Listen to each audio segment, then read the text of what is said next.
On behalf of the Professional Baseball Strength and Conditioning Coaches Society, I'd like to welcome you to the PBSCCS Podcast. I'm your host, Chris Messina.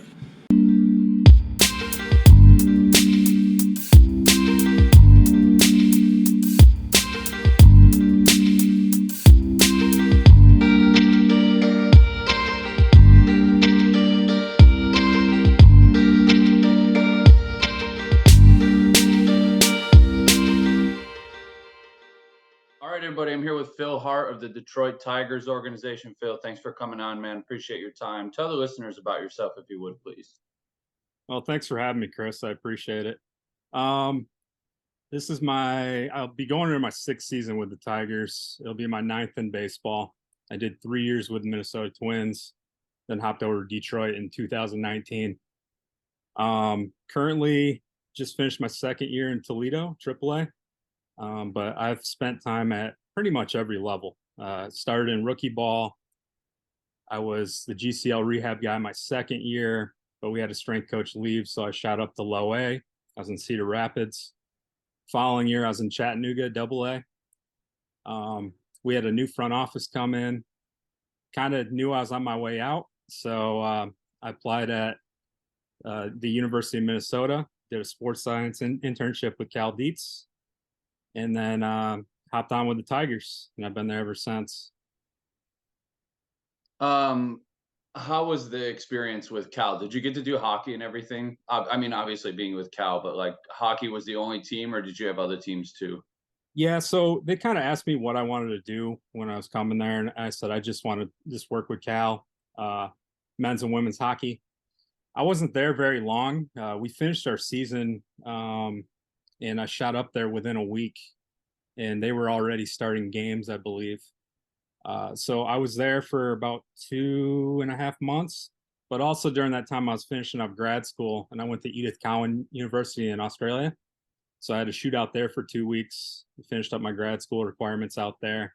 But yeah, he's like a mad scientist, man. He's got a lot of ideas. I think that's how strength coaches should operate, be the test dummy for yourself, see how you respond to different methods and stimulus, but a lot of good stuff. He had us like speed reading a lot of books for him and then taking notes, and then he'd speed read the notes. And it was fun time out there. And I love hockey too. That's the other sport I really enjoy. So, and I mean, they have good hockey programs there. I think like the women's team at the time, like 60% of them were on like a national team.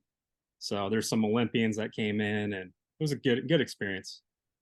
Yeah, that's why I asked, because I'm a huge hockey guy as well.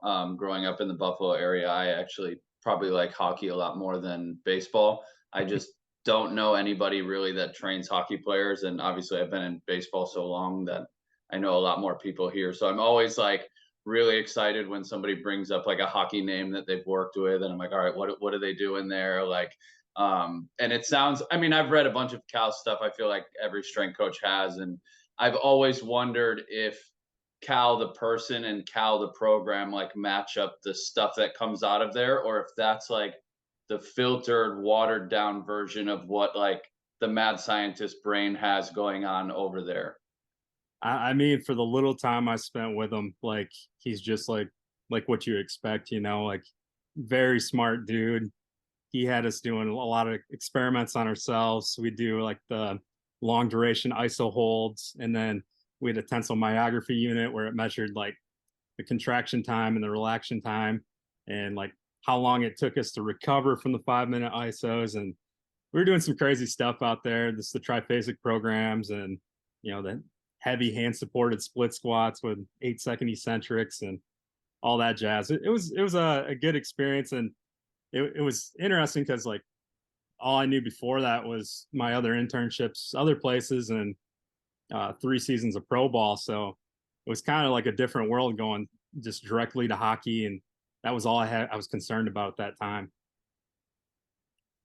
Do you still do some of that stuff in your own training, or did it like beat you up so much that you're like, I never want to do this stuff if I don't have to again? I mean, it's pretty brutal. Actually, when I was out there, I had a little bit of a hip issue doing the split squat. So then I switched into my own program to just like a bilateral back squat, hand supported. But Yeah, I do. I do the hand supported split squats, pretty heavy, and I just like how they make me feel. It's just different than the typical power lifts. So yeah, I like doing that. I mean, currently trying to implement more plyometrics in my own programs and stuff like that. Just experimenting. I didn't have this on the notes I sent you, so sorry if I'm catching you off guard. But you mentioned grad school in Australia. Tell me about that. I'm really just genuinely like intrigued about that. Yeah, so it was pretty wild. Like I've always wanted to get a master's degree. Like I just love learning. I'm not the best student, but I love learning. And I had a couple GA positions fall through before I got into pro ball. And I'm actually very thankful that the last one fell through because then I got hired on with the Twins. It was all last minute. So I finished my first year with the Twins and I'm like, man, I really want to go to grad school, but like I'm basically in Fort Myers all year and just don't really have the time. So I reached out to Dr. Brian Mann. I had him at University of Missouri and I was like, hey, you know any good like online programs I can do? And he threw out a few names and Edith Cowan was one of the names. So thought about it, whatnot. Went to the NSCA conference that year, and Edith Cowan had a booth. And they said, if you enroll in our program, you'll get an international scholarship. And all the requirements were you had to pass your classes and take one class at a time, and you could maintain your scholarship. So I'm like, yeah, that's exactly what I wanted to do. And I mean, I signed up for the program. I didn't even realize like I did realize I had to go to Australia, but I never would have thought I would be going to Australia for school. And that was the best time ever, man. Like my first class was actually very tough. It was during spring training, and like it was a research methods class, and I remember like 100 articles on my floor, and working a full day and trying to get your workouts in and everything, and but survived, and then kind of learned as I went on like what they wanted from me with my papers and stuff, and took one class at a time. Didn't have to take out a loan or anything. Paid it as I went. Um, and I had some really good professors. I had Greg Hoff, who used to be the president of NSCA. I had Dan Baker, who's president of ASCA. I had Sophia Nifius, has all the change of direction research. Just a bunch of great minds. So when I went out there, like I was actually out of a job at the time. I was in between the Twins and the Tigers, and I had classmates saying like, "Hey, we'll hook you up with a cricket job or Aussie rules football," and I'm dang, I don't know anything about these sports, but that would be kind of cool. And like, really enjoying my time out here. Maybe I won't move back. So, but I had a couple offers while I was out there in Australia, and I was like, well, I'd like to be back in baseball. So, and then I Yeah, finished it during COVID 2020. That was my last year, and like that was the only good takeaway from that year was I had time to work on my graduate stuff and finished up. So it was good. yeah, I'm glad that you're sharing this story, man. It sounds super cool, and like being able to go to Australia and meet all of those brilliant minds and everything. Like, it's I met somebody the other day who works in rugby in Australia, and I have no idea how the game works. I have no idea how their systems work. So just listening to him talk about it, I was like, actually, this is really cool and like oddly similar to some of the stuff that we deal with. Obviously, of a different magnitude, but um, it's the world of strength and conditioning is global, and I think sometimes when we're here, we kind of forget that, right? We're like, oh, it's only American sports, but like you can go train any sport anywhere in the world and make a name for yourself. And I think having those like outreaches and like you said you reach out to Brian Mann, who's obviously a huge name in the field, and then he connects you here to some place, and you're like, oh, okay, like I just randomly decided to do it. I got through it. Like you said, you survived.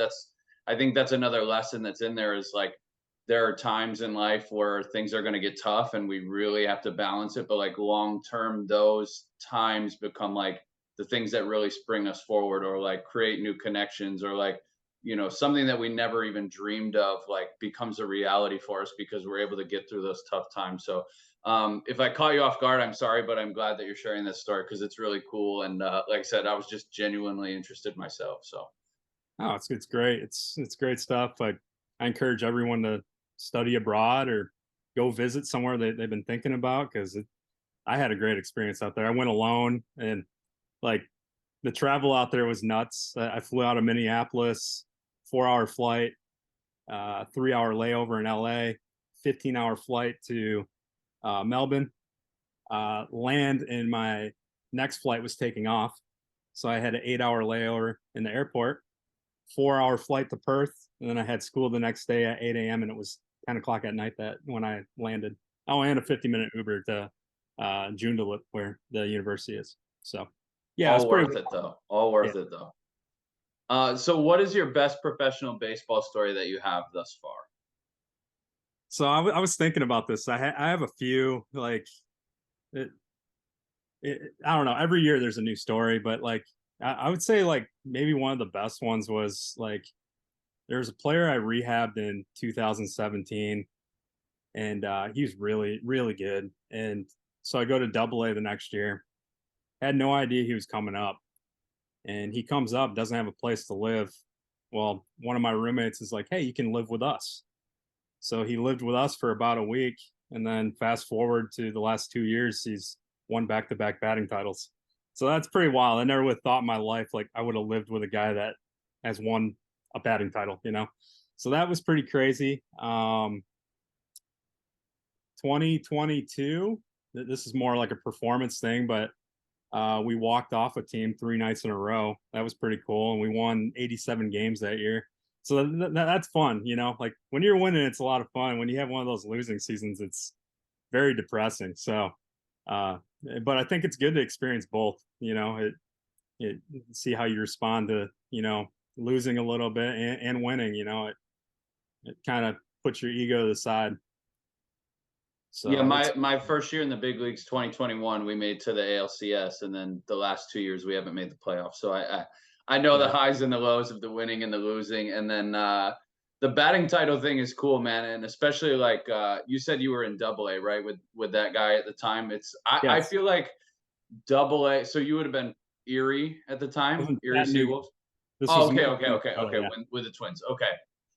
So I just feel like Double A is kind of the separator league for guys, and it's like some of those young prospects come up to you, and then you kind of see them struggle a little, and then they have to make some adjustments, and then you're like, all right, this guy is going to be a big leaguer. And there are a few guys specifically that I've had along the way that are in the big leagues now, and in Double A, that was kind of they took that next step in their career where you could kind of see them start to separate themselves, and you're like, all right, this guy's going to be special. And then next thing you know, they're getting paid millions and millions and millions of dollars. And it's like, I had you when you were just a child, like you were just a kid, you were still growing up, you were still learning the game, you were still making adjustments, and they still are at the big league level. But there's just something about Double A to me that always holds a special place of like, I watched you like grow up in front of my eyes, and now you're like a full grown man in the big leagues, like taking care of your business. So that level was really cool for me as well. yeah. It's kind of like you almost feel like a family member in a way. Like you see these guys when they first get drafted, they go to strength camps, like they don't know what they're doing, like they're all over the place, or like even like a first rounder, and like they rake, they come up to a certain level, then they struggle, and it looks like their dog dies every day. Like they don't know how to handle not performing because all they've known is winning or performing well their whole life. So like seeing how they face that, and then like once they get past that, and then they're the real deal again, like it's pretty cool to see. But it's like growing pains watching them. So that's cool. Or like a late round guy too that makes it. Like guy that signed for $1,000 ends up finding his way to the big leagues. Maybe he's just a grinder, or maybe there's some luck, or a lot of variables. But it's cool to see. Like I wrote down like that's the happiest I am when I see guys get promoted, because like they're providing for their families, and it's their dream, and being able to help them along the way. Yeah, when I was in Double A, we had one or two. We might have had two kids go straight from Double A to the big leagues, and just like that moment where you're like, that guy is officially a big leaguer. Like forever, he can hold that, to his name as I made it to the big leagues. And like you said, sometimes there's just first round guys with God given talent that are gonna make it, and sometimes it's guys that are grinders, and some guys are huge, and some guys are little, and some guys are fast, and some are strong. There's no one recipe, I don't think, that makes a big leaguer a big leaguer. And that's what's so fun about our game is there's so many shapes and sizes, mentalities, skill sets, and like sometimes, like you said, it's luck, sometimes it's hard work, sometimes it's, you know, right place, right time, right organization. Sometimes a guy finds a new home and, you know, he makes the most of a change of scenery. It's just, you never know who is going to make it.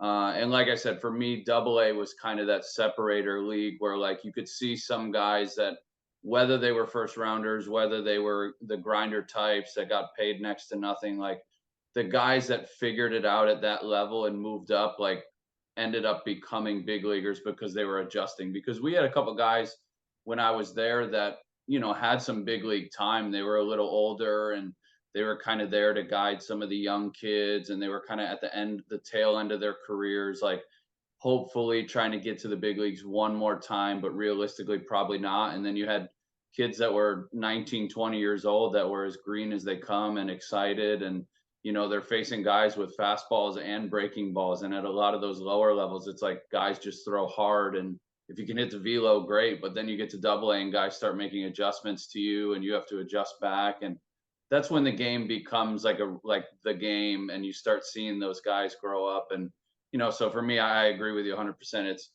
It's all about the players and about seeing them grow up and move up and fulfill their dreams and anything that we can do to help them. And even if we play a really, really small part in that, is just it's just so rewarding to see those guys and then see the team celebrating like this guy's going to AAA, this guy's going to the big leagues, and everybody's losing their mind. I'm sure too in, you know, being in AAA the last couple of years, like when guys get the call for the first time, I'm sure it feels great every time, right?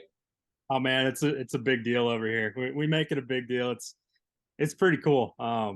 It's cool to see a team too, like kind of rally around their guys, and they're all excited. Like I was expecting there to be some guys that were maybe a little jealous or whatnot, but doesn't seem to be the case. Everyone's pretty.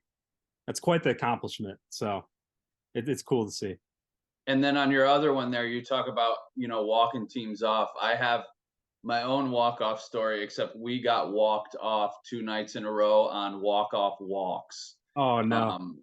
We were in Harrisburg when I was in double A, and 2 nights in a row, it was like bottom of the ninth, tie game, walk, walk, walk, walk, we lose. Next night, we're like, I never seen that before. Next night, walk, walk, walk, lose. And we're like 2 nights in a row, like just nothing. We just gave the game to them in the ninth. So I don't know why you just always remember like random things like that from the minor leagues, man. And like you said, every year there's a new story or two that pops up. And, you know, I'll talk to somebody and be like, hey, do you remember in 2017 when this happened? I'm like, oh, I didn't remember, but now I do, like clear as day. I'm like, do you remember when this happened? Like, I don't know. It's just there's that bonding aspect in the minor leagues coming up that, you know, like you said, guys become like family and you spend so much time together. And, you know, sometimes those wins feel really good. Sometimes those losses feel really bad. And then, you know, you look back on them and you kind of just smile either way because it's just, you know, it's a memory as being together, whether it was really good or really bad. Like, you know, you were all together in it together and all kind of had that same feeling. And, you know, you get on the bus afterwards and you're like either hyped up or you're like pissed off. And then, you know, you got 15-hour drive back home and you're like, oh my, you know, everybody's got those stories, man. So it's why I asked the question. It's just fun to share pro ball stories with other people. I had a player tell me a few years ago. He says, "I'm not going to remember any of the games, how I played in them, whatnot.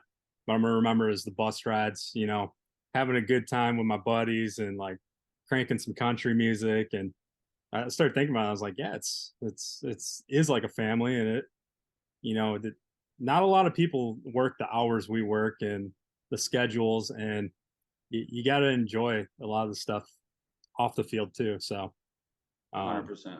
yeah. 100%. What do you believe in within strength and conditioning that others think you are crazy for believing? Okay, I took some notes on this. Good. I'm excited, especially since you spent time with Cal. I can't wait. My first one is the aerobic system.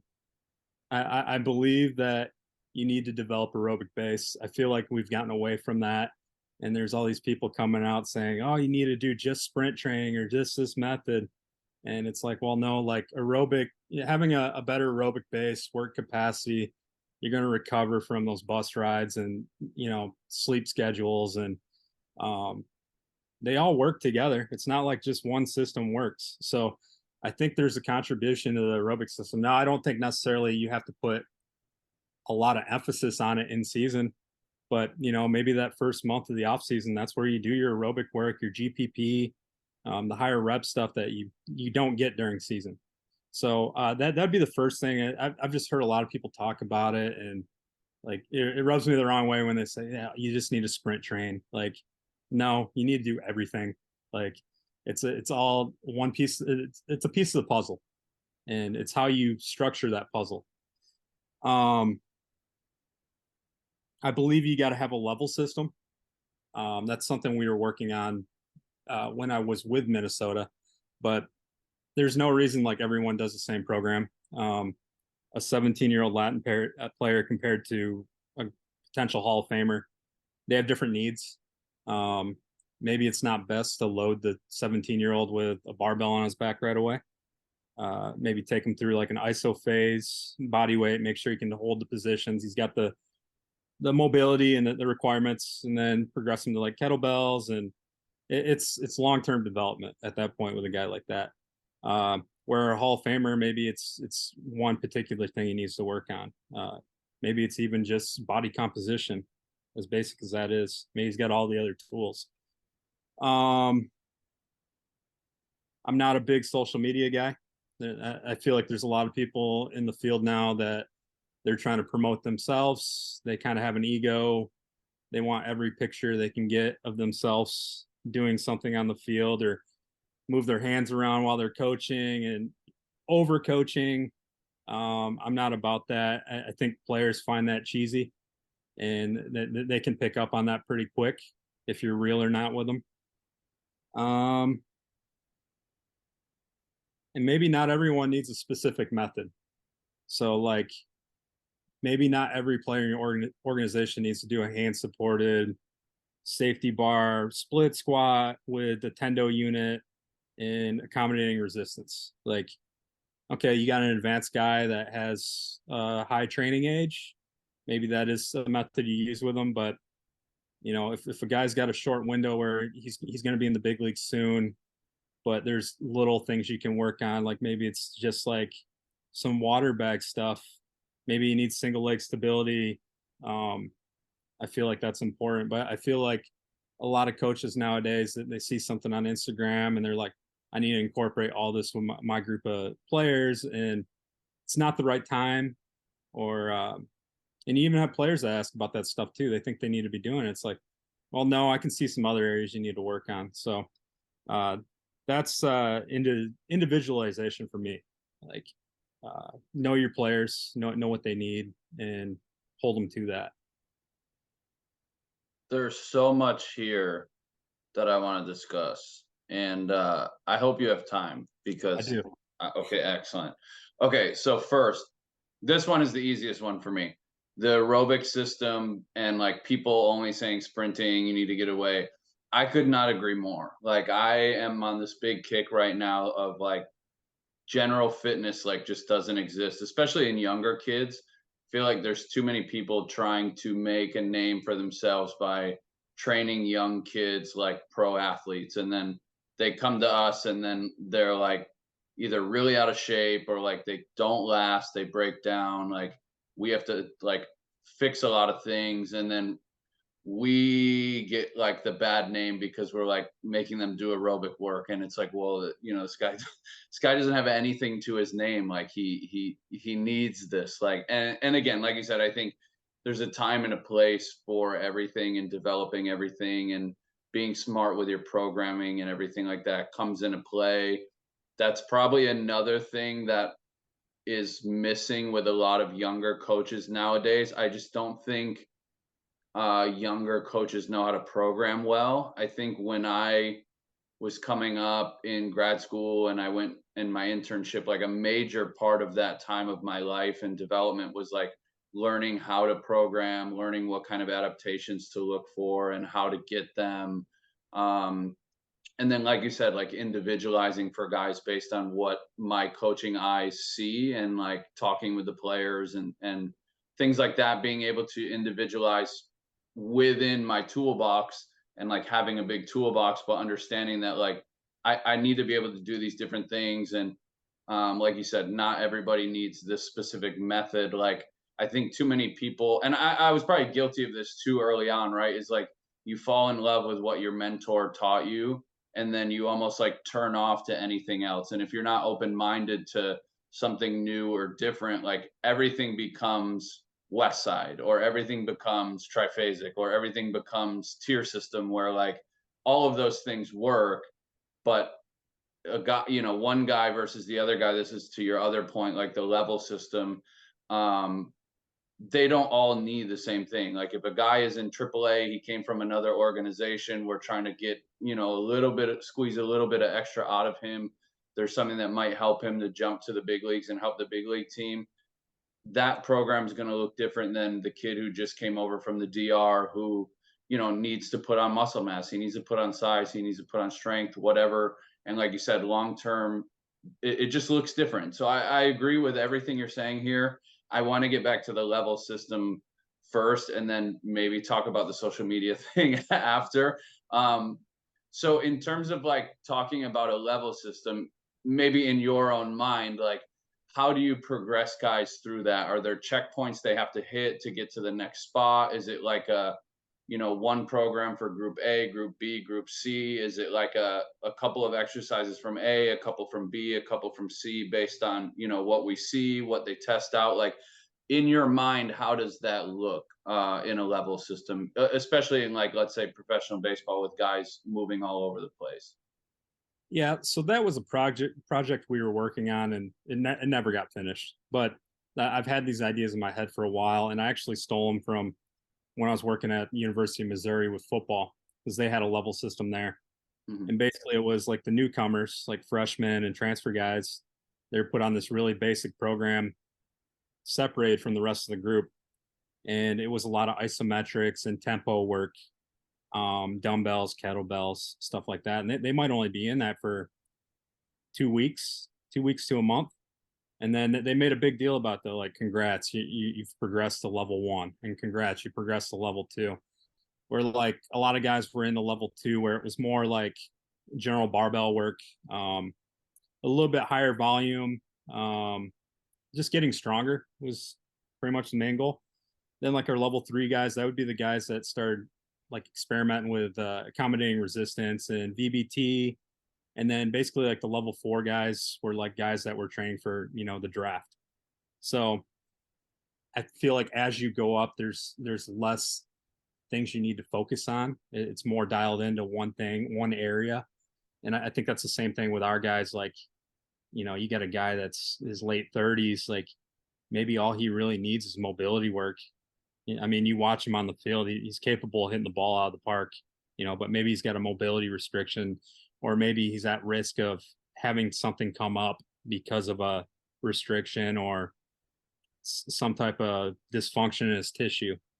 Um, but like the younger guys, it's, I think work capacity is number one, isometrics, and then general strength, getting guys stronger, and also not just in like bilateral patterns. Like it's funny seeing some of these guys come out of college and they're like, yeah, I trap bar deadlift 600 pounds, but then you put them on one leg and they can barely do a walking lunge with 45s. So um, I heard Eric Cressy speak about this back in like, it was like 2017, but he was talking about weighted balls. And he's like, I don't think everyone should do weighted balls. And he starts talking about, he's like, well, if a guy can't do a proper lunge pattern, like why would I load him with a ball and have him throw it? So that's like that's the part everyone wants to get to right away. And it's like maybe that's something down the road, but you got to establish a base before you get there. Starting to look into more like Bondarchuk's work, with the special exercise and stuff like that. Like maybe a guy just starting off, he doesn't need any of that, but he's got a few years of training under his belt. Then maybe you can start sprinkling that stuff in. Yeah, it's something that I've thought about for a long time. It's something I've talked about with other people in professional baseball, in my circle of like, God, the thing is, at any given level, you're going to have some young kids, you're going to have some older guys, even within the context of, let's say low A, like you might have some 18, 19-year-old kids, and then the guys that are older there, are 22, 23. They've been in A ball a couple times, they're repeating. Like we said earlier, in double A, you might have a kid who's 20 years old, who's a high level prospect, high priority. When I was in triple A, I had a guy who was in like his, early mid 30s, like just trying to make a comeback into the big leagues. And then some of our high priority prospect kids. And it's like how, trying to figure out how to have a program for development for those younger kids versus some of those older guys. And then the other thing in the game right now, it just feels like sometimes guys get rushed through the minor leagues and sometimes they miss like key components of the development. And I think it really robs them of the opportunity to just like establish some things for themselves long term in their career. And it seems like the long careers of the Pedroia types, the Derek Jeter types, like it just doesn't seem to be as common nowadays. It seems like we want this guy to be, player X in 2 years, like get him there as fast as you can. And then he gets to the big leagues and, he performs, but he breaks down or he doesn't last long term, or like there's another guy that's going to take his place. And it kind of just revolves a little bit faster. And I don't know. It's just, it's an interesting like predicament that we're in as strength and conditioning professionals in the field right now, because we understand the value of like developing guys over the long term. We understand the value of like developing those bases of strength and the aerobic capacity and the general work capacity, things like that. But at the same time, some of these guys are getting flown through the system because they're really good players and they're missing out on some of these other aspects at the expense of like, let's just get this guy up. So I don't know if you've seen that as well, but that's kind of been my own personal take on it. And so it's like I don't necessarily know the answer to like how do we how do we create this level system for guys and how do they graduate through it and like what are checkpoints. So I was just curious what your thoughts on it were. Yeah, and I mean too, like you've probably seen it too, but you have say two players in the off season. You send them the program that you want them doing. One does it, the other guy doesn't do it. They show up to spring training. The one guy's ready to go. The other guy, it's like you have to spend that month of spring training get them in shape. And it's like little nuances like that too. Or like a guy that wants to play winter ball. So like he's basically in season for a full year, and maybe he didn't have access to equipment. So it's like he's just doing body weight stuff, or where it would be nice to have a little bit more eyes on guys throughout the whole year. And it's going to be interesting with this dead period now too, where, we're not allowed to reach out to people. And so, but yeah, it's just nature of the game, doing what you can with them when you have them. All right, everybody, that's going to conclude part one of this two-part episode with Phil. We'll get into him being strength coach of the year in part two, but I think this is probably a good place to end part one. This was a really good conversation with him, especially with regards to the aerobic system and the level system there towards the end of the episode. 3 things that I took from Phil in this part of the episode: be open to learning new methods through both schooling and hands-on application. Not every player needs a specific method of training, and players will see through a lack of authenticity and humility. With that being said, I hope you enjoyed this episode, and we'll talk to you again on the next one.